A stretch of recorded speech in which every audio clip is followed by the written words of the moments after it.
Okay, so I want to give you a close look at this layout that I created. It just was so much fun. It's bright, it's happy, it's got this kind of clean look, and it was just fun to finally scrapbook these pictures that I've been holding on to for, 8 years, and so that was a lot of fun. So what I did for these splashes is I actually used Celebrate and the heart from our Sweetheart set and layered them together like you see here in this picture.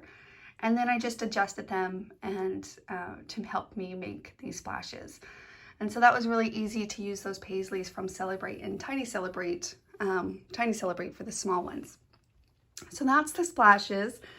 And then of course I really wanted this sunshine look. So I used the yellow, this is Lacy Trims, the big one, and then Sunshine. And then I just wanted a little bit more dimension with the rings, but I put them all in yellow so that you just have this burst of sunshine. And then of course, kind of balance that with the wacky yellow over here on the left side. So that was a lot of fun. And to help me journal about this, I use the captions. Captions number, what number are you? 5.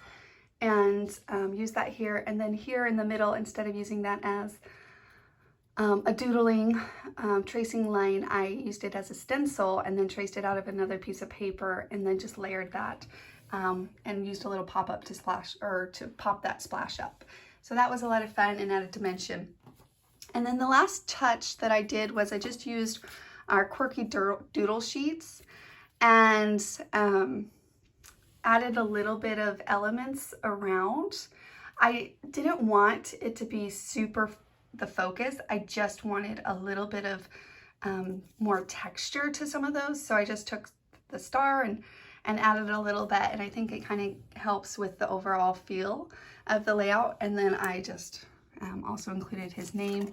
Very simple, easy, just how I like it, but of course very very meaningful in the end result. So I hope this inspires you, and I hope that you continue to play, create, and connect in your own life.